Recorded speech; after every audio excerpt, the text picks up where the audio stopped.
paragraph of this beautiful Mimor, which is called Moshe Kibel Torah Misinai. And the Rebbe is explaining to us how we can improve our selves. And it really goes together with the previous, the Sikha that we learned about the Rebbe that we'll finish up today, God willing, about you have to look at three things and you won't do an Avera. So first of all, you have to look at Hashem and at yourself and at the world. So the Rebbe here is telling us a very big lesson. This is from the previous Rebbe. That a person, a Jewish person, his obligation is not just to fix up the world, but to fix up himself. That's to say, you have to look at three things. You have to look at Hashem, yourself, and at the world. So one of the things you have to fix up is yourself. Says the Rebbe, how do you fix up yourself? What does it mean fixing up yourself? First of all, you have to put your love in the right place. What you like, what you love, what you want, what you desire, what you value, that always has to be fixed up. In a way, that's what makes the person.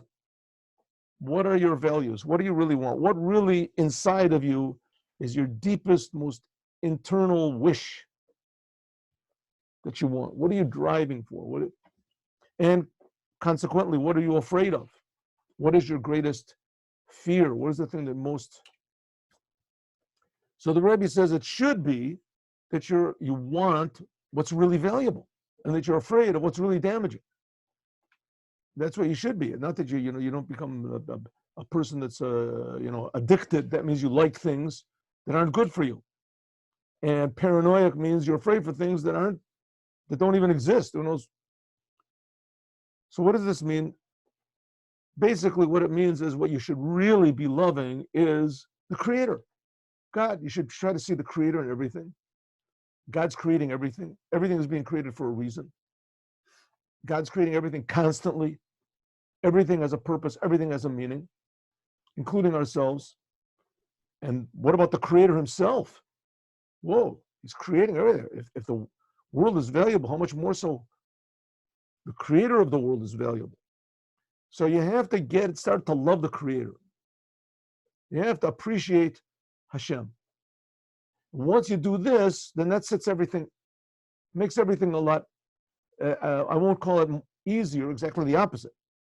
Once you love God, is you start to feel tremendous responsibility and an obligation to do what God wants.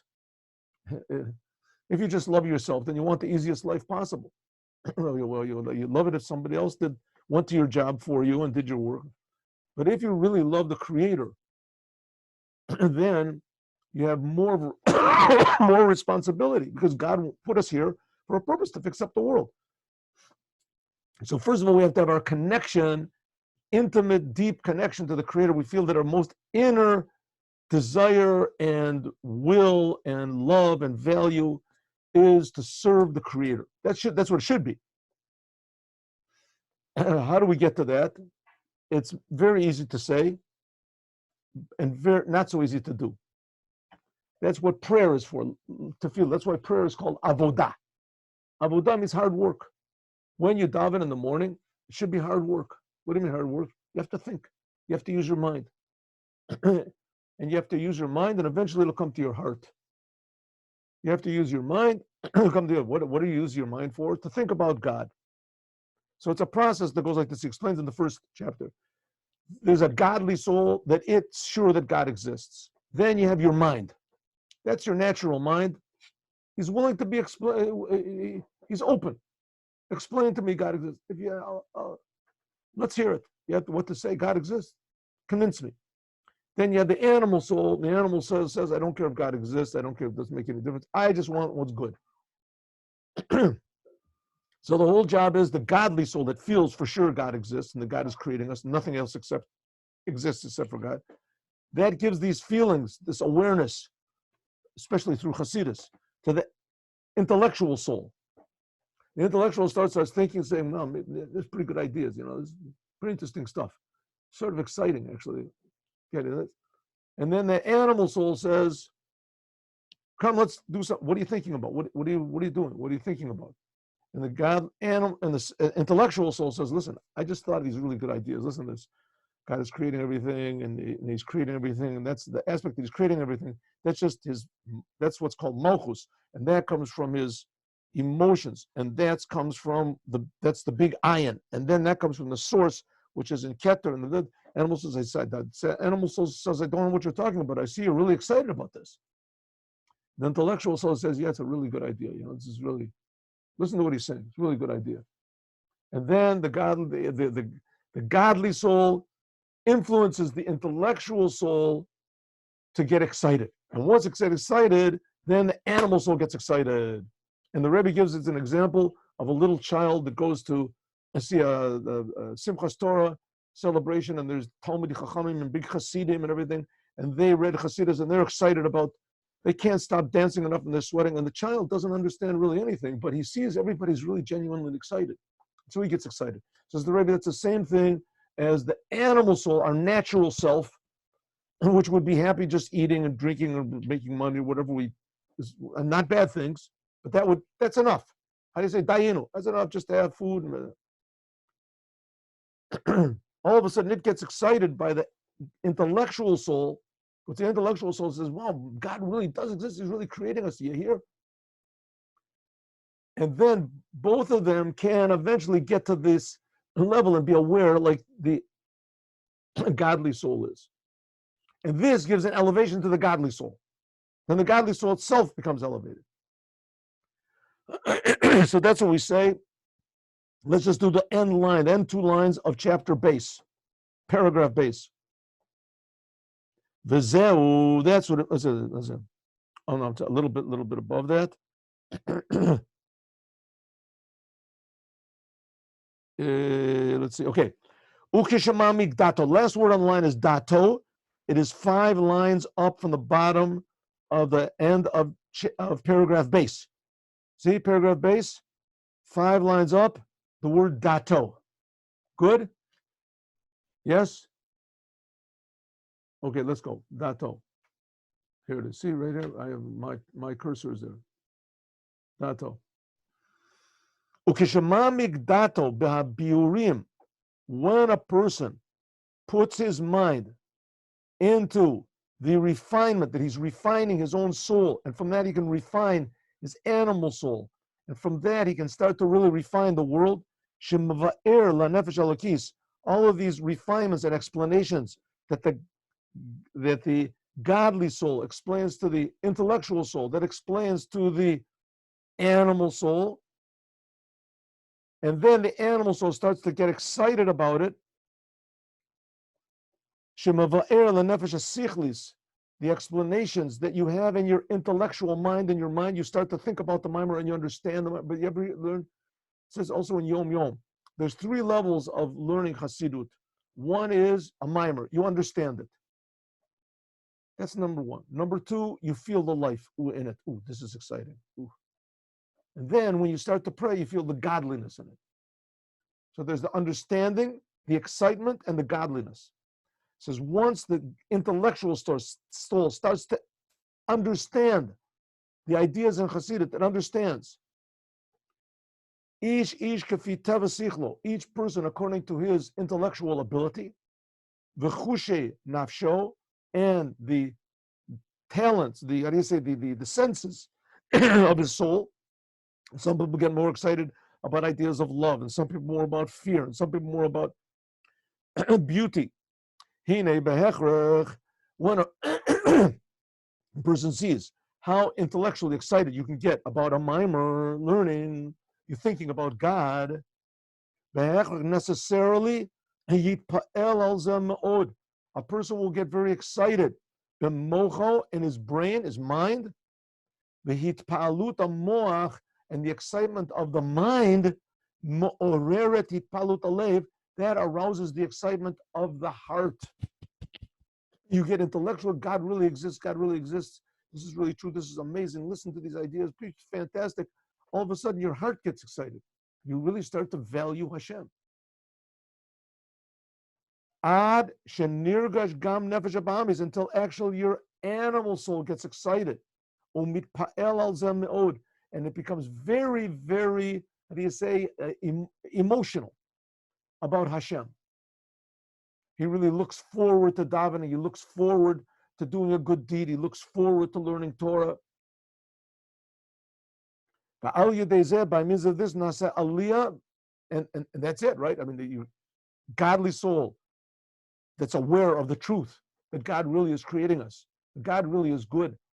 And just like we learned before, just a very low aspect of God, that's creating us. The essence of God is even, the godly soul feels this. It can give it to the intellectual soul, that it starts to understand it. And then after that, the animal soul gets excited about it. That's it, right? Says Rabbi. No, there's another stage. By means of this, by means of this, your godly soul also becomes elevated. What does that mean? You have more sensitivity of God. You have more sensitivity to what Hashem is. The level of love that your godly soul, it's like buying a bigger antenna for your television. I don't know, they have televisions, I don't know, but they buy a bigger receiver. The godly soul is able to receive more godliness and activate it more in the physical world. The godly soul itself gets elevated. There's the Jewish part of you. How does it work? What does it work in the Torah? Does it work in the Tanya? The Tanya explains that God takes the godly soul and sends it into the world.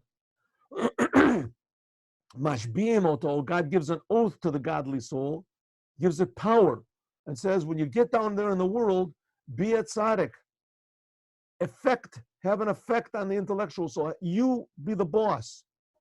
And you know what? At least don't be a Russia.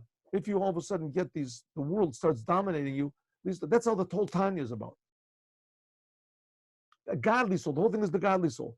When the godly soul does its job, right, then the person feels suddenly, wow, I'm a Jew. This is really an amazing gift. I'm a Jew. This is more amazing than being a human being or succeeding in business or just being a Jew. That's what it means, that the descent, why God puts the godly soul into the world, it's for the sake of elevation. What does it mean, elevation? That godly soul itself becomes elevated. The godly soul, the sense that you have of Hashem, becomes more and more real. It's not that it becomes more and more spiritual. And the Bechin is believable. We'll see tomorrow, maybe God willing, we'll learn the Sikha. We'll finish today the Sikha that we started. But tomorrow maybe we'll learn the Sikha in Gimel, and it talks about over there in Achrei Mot about Nadav and Avihu. About Nadav and Avihu. And how their soul came into the world and they sort of misunderstood. They wanted more and more and more and more godliness.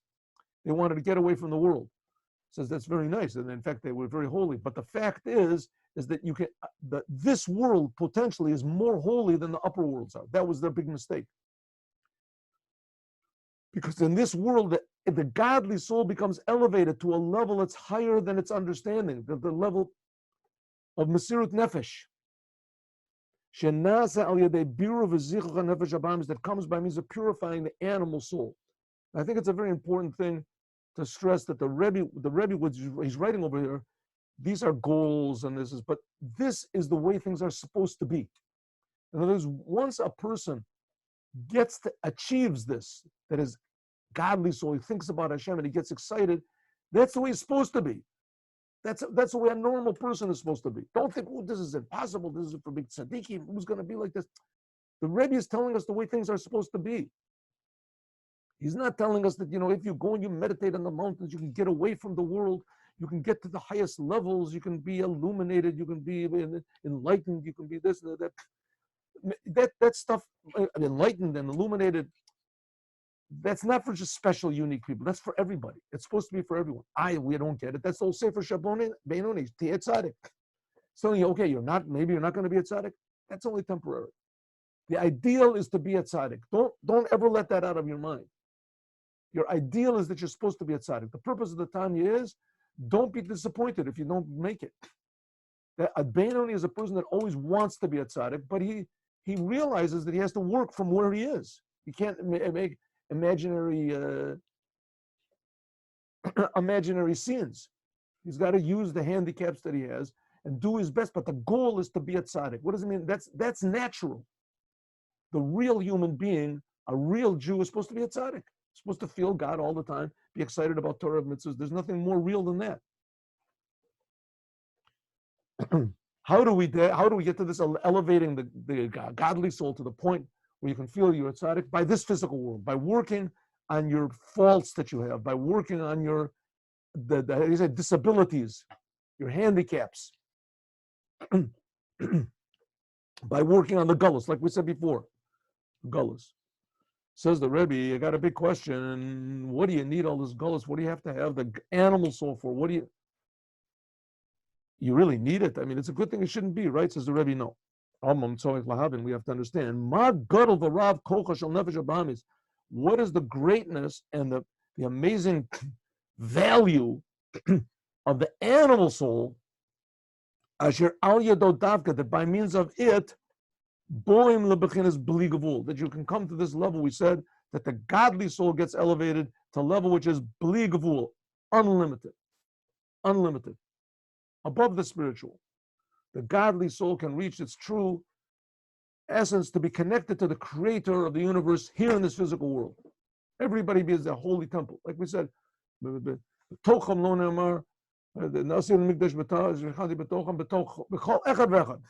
each and every person becomes a holy of holies. How do you do that? You have to have an animal soul. Doesn't make any sense. Why do you have to have an animal soul? Let's just be holy. Why you can't do it? That's, God can do anything. Take the soul the way it was before it was in the world. It was pure, and put it into the body. Make the body pure. Why can't God do it? He says, no, we have to do it. Why do we have to do it? And not only that, it's not that we just have to do it. The body is terrible. I mean, look at all the sins that people do. Look at the terrible things that people do.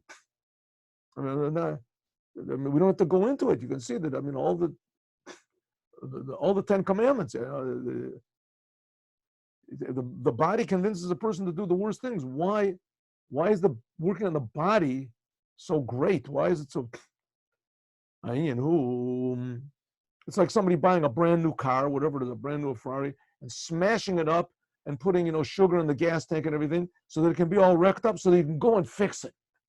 That's who would you have this beautiful godly soul, and God hacks it up, sends it inside of a body, and puts sugar in the gas tank and wrecks the whole motor up and everything. Right? The godly soul doesn't feel it's godly, doesn't feel anything, puts it in the world so we can fix it. Does that make sense? Says the Rebbe, by means of fixing the godly animal soul, this brings the highest revelations of all, the essence of God. Says that answers the question. That's even a bigger question. What do you have to do that for, right? When your brand new car gets fixed up, then you're really going to be happy. It's like putting on, size. You have size 10 shoes, and you decide you're going to wear size 5 shoes all the time, because when you take it off, it feels great. What type of a thing is that? Says the Rebbe, it's not so simple. The reason the animal soul is so important and working with it, and again, I just want to stress, the animal soul, another word for the animal soul is me. Me. Everybody has to say that themselves. Don't say what is the animal soul? It's Rabbi Bolton. No, me means everybody has to say it to yourself. The Omer Azal, the rabbis say, Kabriyasa Shalom, it's like the creation of the world. Bereisha Chashecha v'Hadar Nahora. Vaye'erev vaye'boker Yom Echad. When God created the world, He made the night first. Chashucha v'Nahora, night and day, dark and light. And this is the idea of Tohu and Tikkun. Tohu and Tikkun are two orders of the creation of the world. Tohu and Tikkun. Tohu is what we call darkness, and Tikkun is what we call light. The Rebbe is going to explain this. When God made the world, so to speak, He made darkness first. Vaye'erev vaye'boker Yom Rishon, Yom Echad. God made the world. He created, first of all, darkness. And then after that, He made light. What does He have to make darkness for? It says darkness because God wanted there to be this thing which is called Tohu. Tohu is also darkness. What is Tohu? Tohu is an arrangement of creation. We know that God created the world with 10 utterances. That corresponds to the 10, what we call sfirot, And the 10 sefirot, that's what we call 10 aspects of God. So we already have trouble. What do you mean God has aspects? What God is a person? In other words, God can divide himself up into kindness. And so when he is kind, he's not angry, he's not this or that. God limited himself to be kind. When he's kind, he's not angry. So he is this and he's not that. So that's already limiting, right? When God does one of the, reveals himself, one of the 10 spheres, so we got 9 that are not there. What's going on? So he says it's not so simple. The order of the creation is very, very mysterious. We say in Kriya Shema Lamita, it's also in the prayers of Yom Kippur, Ata Yadea Razei Olam. God, you know the secrets of the world. I read somewhere that the Baal Shem Tov, I think it was, said that the secrets of the world are deeper than the secrets of the Torah. There was the Hashkacha Pratis and everything that happens in the world and how God hides himself, that is deeper than the secrets of the Torah. What exactly that means, I mean, there can be something deeper than the secrets of the Torah, but please turn off your Yosef Yisrael. Yosef Israeli? Hello? All right. It's Moshe. Moshe, turn off your audio mic, please. Oh, is it Moshe? No. Oh, yeah? Okay. I'm sorry, Moshe. I'll just mute you. You can talk if you want. No, there it is. Oh, good. Okay. Okay, so that's Tohu and Tikkun. Tohu is darkness, and Tikkun is what we call light. Hine, Klalos HaHefresh, the whole difference between Tohu and Tikkun, generally speaking, Tohu are the 10 spheres of God, but not connected one to the other. Some say that they're like dots, some means the shells, one on top of the other, but nevertheless, they're not connected. There's no harmony. Everything is pure, like a painter's palette. It has the colors before he mixes them in. That's Tohu. Everything is pure chesed, pure. Yodua, it is known, the Tohu Hayu, there were Riboya Or, there was a lot of light, Umiut Kelim, and not too many vessels. Ubetikun, but in Tikkun, Miut Or, a little bit of light, for Riboya Kelim, and many vessels. Let's just take a small example. What is light and vessels? Take an example. You have the genius professor, right? The mad scientist. The guy's a genius, a tremendous, but he can't get along with the world, can't get along with anything else. He's only one thing. He's a professor, or he's a musician, or he's an artist, or whatever. He's only that. That's called a lot of light, but no vessels. He can't deal with the world again. A normal person, he's got a lot of vessels. He can deal with the world. He interacts with people. But he's got a little, not so much light is there. His egotism is not that strong. It's not that strong. Once in a while, you're supposed to have a person, a true leader, a king or something, that's supposed to have both of them together.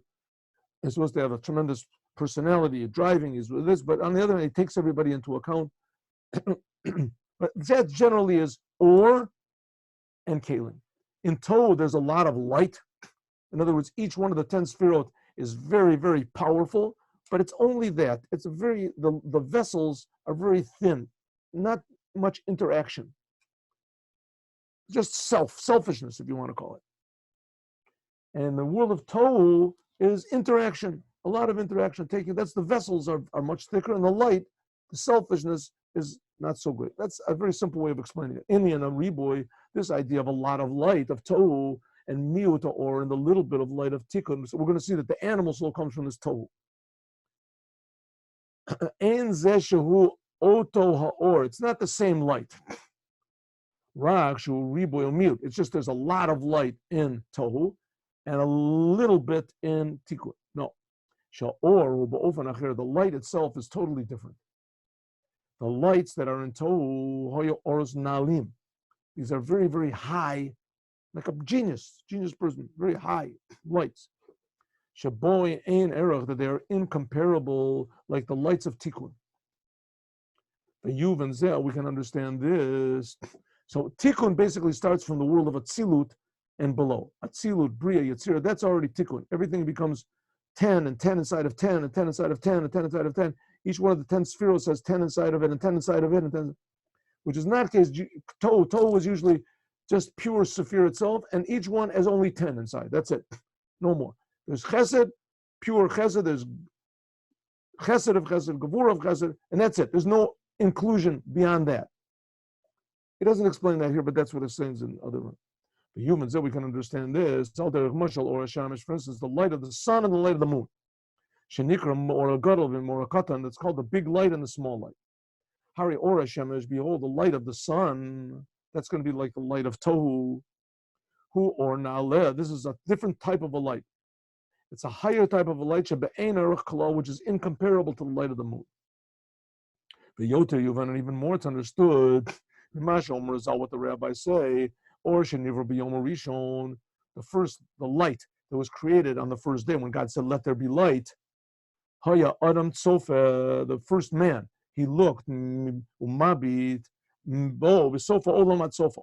He could see from the one end of the world to the other. Whether we're talking about place, we're talking about time, you could see all creation at once. Hakavana, what does it mean? The alma diskasia, the alma diskalia. He could see from one end of the world to the other. I mean, well, first of all, what could he see? He was only there alone.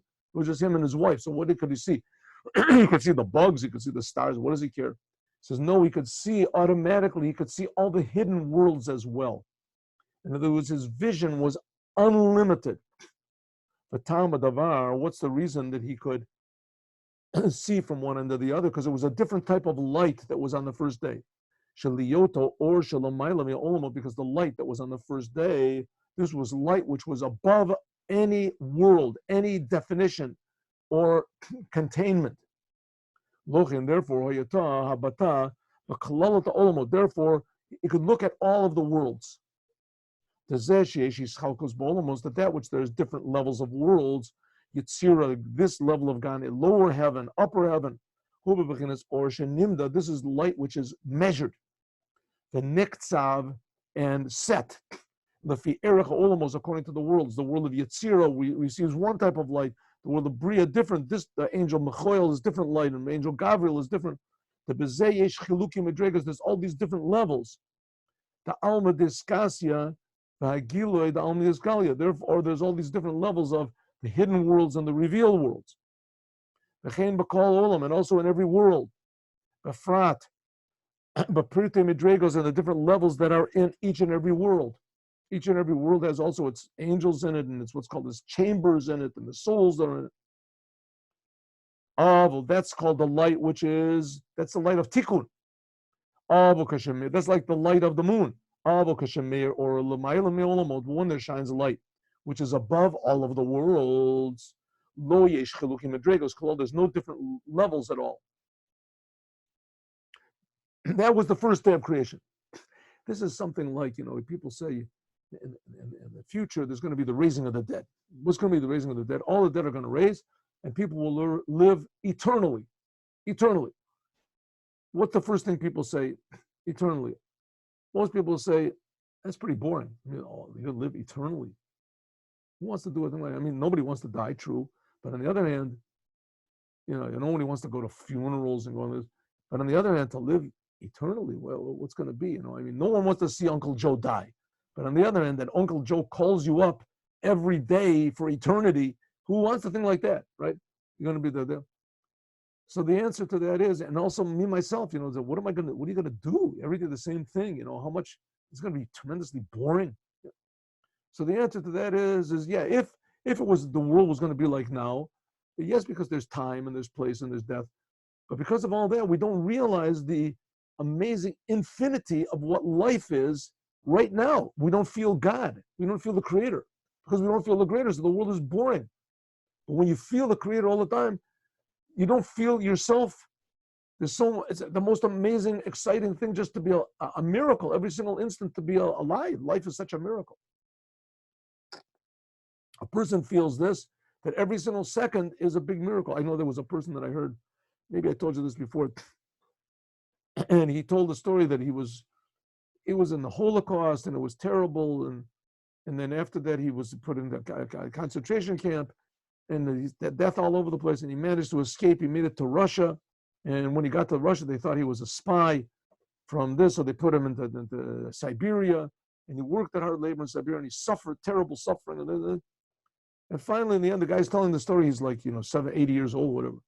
And he said, but I want you to know something. He said, I never had a bad day in my life. He said, I had a lot of days that I did not understand, but I didn't have a bad day. What does it mean? All these terrible things that are happening to a person, but if a person is attached to something good, I'm alive, I'm a Jew. These things are eternal. These things never change, right? Oh, that's a whole different world. That's something like the light of Tohu. It's something that's eternal, and so it's so good, and it's so real that it puts everything else sort of in place. So you don't understand. That's the whole what's idea of the lights of Tohu. In different type of light. That was what was on the first day of creation. But afterwards, when Adam ate from the tree, kasher nignas or it could have been even before. Anyway, God concealed this light. The tachazeh, instead of this nitan or shemesh, there was the light. Instead of seeing with this light that was eternal light, God put the light of the sun. I mean, remember that the sun was only created on the fourth day of creation, and there was day and night that was before. When God made Hare Rias Adam, then the way that people saw who rak be'erech milo yoter. How much can we see now? A mile, a couple miles. You go up in a spaceship, you can see 1,000 miles, 100,000 miles, but it's still limited. Avol b'kol makom b'kol ofen enu be'erech ria v'habata hakodemes kolal. After man created the God created the sun, and he hid this original light, so man can see now with his eyes. You can see seeing is infinitely better than being blind. A person that's blind that can see, it's a whole different world. But it's a bigger difference between being blind and being able to see physically than it was now being able to see physically. And the way that Adam could see on the first day with that original light, that was really seeing. Kamokin, similarly, is also Baruchni spiritually.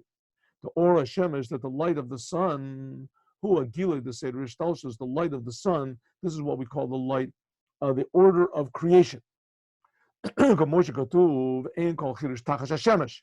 There's no, now the Rebbe sort of changed the metaphor a little bit here. Before he said it was the light of the sun compared to the light of the moon. Now he's talking about the light of the sun compared to the light of the first day of creation. Says the whole creation was made under the sun. This is not a new light.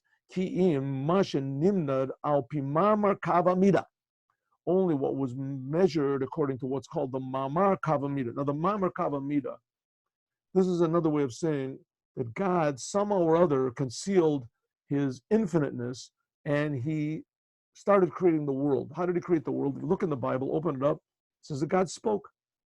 By Yomer Elokim Yor, God talked. God talked. As soon as God talked, he limited himself. God limited himself. If God could talk, it means he said this, he didn't say that. All of a sudden, he made a limitation, so to speak.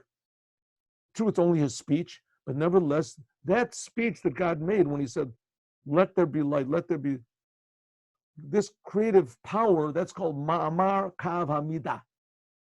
This is what's called God's speech, which is the measuring stick. God, with this, started measuring the whole world.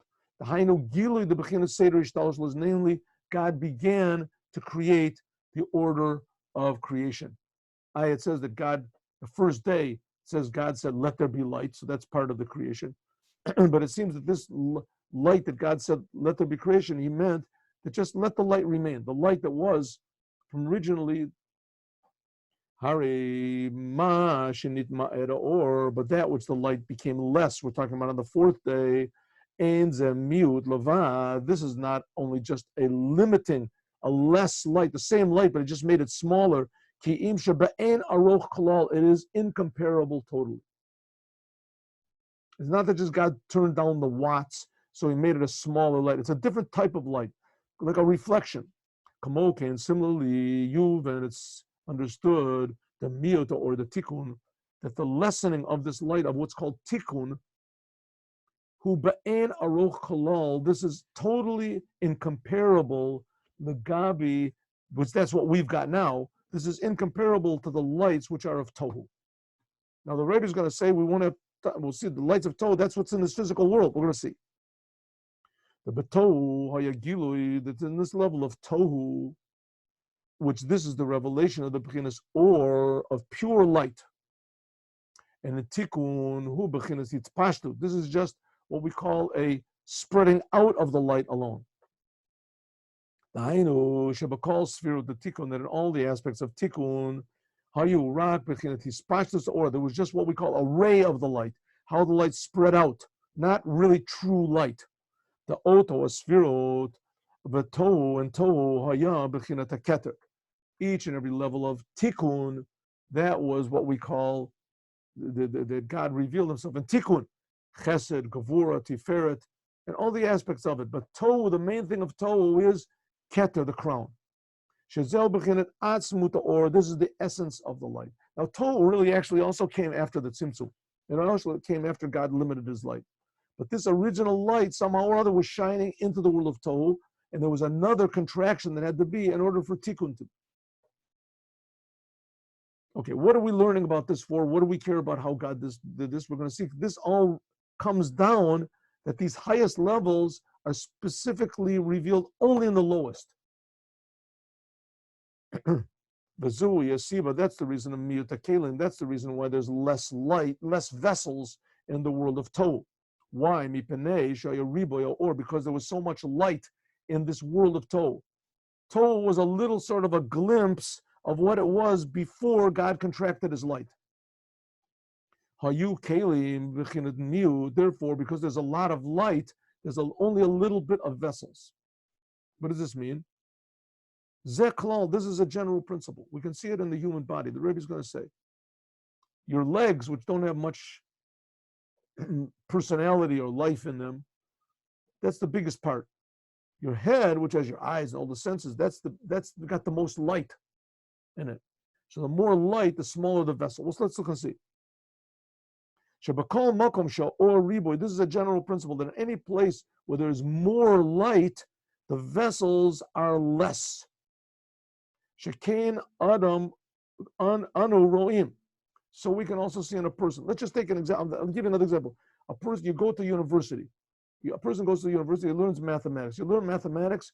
In the beginning, you're learning numbers and numbers and numbers and numbers and numbers. After that, you see just there's certain codes, sine, cosine, whatever it is, a certain small thing that represents a whole entire world or a whole entire idea or a whole entire set of ideas. You don't have to have very many vessels. The vessels already hint at the light. It already hints at what's contained. So you get to the higher levels of what mathematics or whatever, just one word implies a tremendous big idea. So we see there's a tremendous idea. In order to express it, it only has a little bit of vessel. Like we say, dai chakima baramiza. Sometimes an idea, the depth of a person can be, with a wink, a little movement of the hand. Oh, this implies a whole. Let's look at like it says, the human body. Let's look at a person below. The chelaka raglayim, this part of a person, which is the feet, the legs. Hu kamar chetzi aguf is almost half of the body. The ora nefesh b'hem, and the amount of soul in the legs that takes up half of the body, the amount of soul that's in your legs, miut, is a little bit. Rakoach hilach, only the power of walking. So there's a little bit of light and a lot of vessel, half of your body. A rosh, but the head, shu chelak ayoter katan b'chelki aguf, it's 1/10, who knows, of the body. Sham gilui ora nefesh biyoter, there the soul is revealed more. Ta'asharat ha'seichel hu barosh davka, that intellect is in the head. And kein kol hachushim, and also all of your senses, anilim, seeing, hearing. It's all in your head. But he notenet, this is self-understood. The more light, the less vessels. The less light, the more vessels. Because the head has in a revealed light of the soul, bioter, alkein, therefore, bechelki aguf, the parts of the body, who katan yoter, it's smaller. In the head where there's more light, so it's not fit that there should be a lot of vessel, a small vessel. I know the Bakal Makom, that any place, or Bariboy, wherever there's a lot of light, Shamu, Miut, Kalim, there are smaller vessels. Right? A really wise person, he can get over a big idea in the less amount of words. A person that's not so smart is he has to explain. And similar the other way around. We just learned, where do we learn this? In the Mishnah. As a saying, the Torah. Saying, it says that wise people, a teacher, they shouldn't talk too much. So he brings down from this midrash, says that there was once a rabbi that used to talk a lot. He would explain. They said, why are you explaining so much? Because I want the simple people to understand. The simple people need a lot of vessels. Then they can get a little bit of light. He says, yeah, but the intellectual people, the smart people, they have no patience for this. A little bit of vessels, let's put it the other way, a lot of light requires a little bit of vessels to hold it. Like we say, the brain, the intelligence is in the smallest part of the body, the head. And similarly, Mishnah in the Gemara, that in the Mishnah, Devorim Ketzarim are very short things. Yesh Ohr Yoter, and there's more light. Shahari, Baalei Mishnah, the people that read the Mishnah, that was the Tanaim, Hayu Gedolim, they were greater than the people that wrote the Gemara. Those were the Amoraim. The Tanaim, they were Neshamas of Atzilus. And the Amoras, they were souls of Bria. Like it says, Mi Ika Mira Bebraita, the Lo Pashita Leba Mitnita. One of the Tanaim said that you can find any, the Braitas, those were Mishnahs that were learned outside. They were usually larger.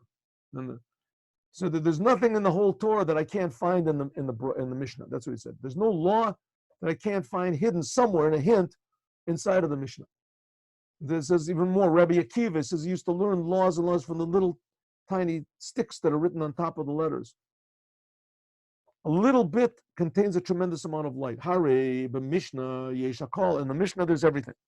Nevertheless, you devorim ketzarim, but the Mishnah is very short things because a lot of light is fitting that it should have very small vessels. This is something that is self-understood. And so it is in the lights of Tohu.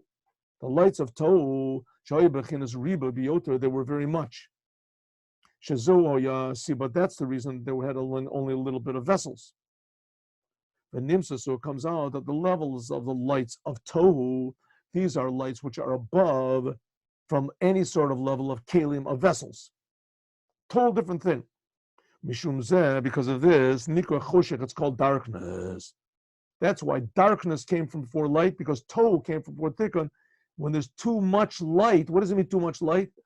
Like it says, sometimes they call a blind person saginor. Too much light, your eyes can't take it. Too much light, it comes out to be dark. There are no vessels. Can't get it. You're a genius person giving a lecture. I don't understand anything. Shehu b'chinas helem lamata. This is a concealment below. That which can be revealed down here in this physical world is just a ray of a reflection of a picture of what God really is.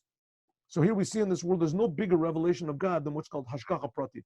Everything that happens in the world, God is personally directing it. We see something? Nothing. What do we see? Nothing. Why? Because this world, the vessels are so thick, the world, that we don't see even a glimpse that there's godliness. Hainu b'chinas oros, the tikkun, that's the lights of tikkun. She'en b'chinas miut, that they're a very small amount of light, ubit labshut b'kelim, and they're enclosed in the vessels, there can be revealed below. In this world, there can be, right, there can be godliness in the world, like we say, hashgacha prati, tremendous godliness. But the vessels, we can receive it, we can accept it. Here it is. Godliness is right here, right? You understand it? No, because the vessels are thick. So the vessels have two opposites to them. On one hand, for instance, the vessels of our mind, you can understand, right? You have a lot of explanation. Like we said, the simple people, they have to have a lot of explanations, a lot of vessels, but in the end, it's hard for them to understand the light. That's the whole idea of what they call a mashal, mishlei shlomo. A mashal is what do we call a parable, an example. If it says King Solomon, he could say, what is it, the 2,000 examples.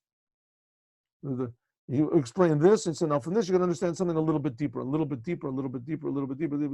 till finally you can understand. But you had to have 2,000 vessels in order to understand this idea. And what he finally understands is a very small amount. Of oros the Tohu, but the lights of Tohu. This is a level of godliness which is incomprehensible. Can't put it in any vessel. Hu b'chinas atzmus ha'or, this is the essence of God's light. That's why it says that God can only be grasped, it says, with the arousal of the heart. Harizeh b'chinas choshech, nevertheless, the lights are so tremendous. The revelation of God is so tremendous in this aspect, which is called tohu, that it's called darkness. We can't accept it. And that's what it says, Yoshes choshech sitro, that God put darkness for his hiding place. That the essence of God is tremendously powerful. This is darkness in regards to what we have here. And that's why God created the world. First of all, there was darkness. Reisha Hashecha. First of all, there's darkness in the world, because in this physical world, the darkness of Tohu is somehow or other found in this physical world. The darkness came before the light. And by us doing what we're supposed to, we reveal this, as we're going to talk about more, God willing, tomorrow. Okay, let's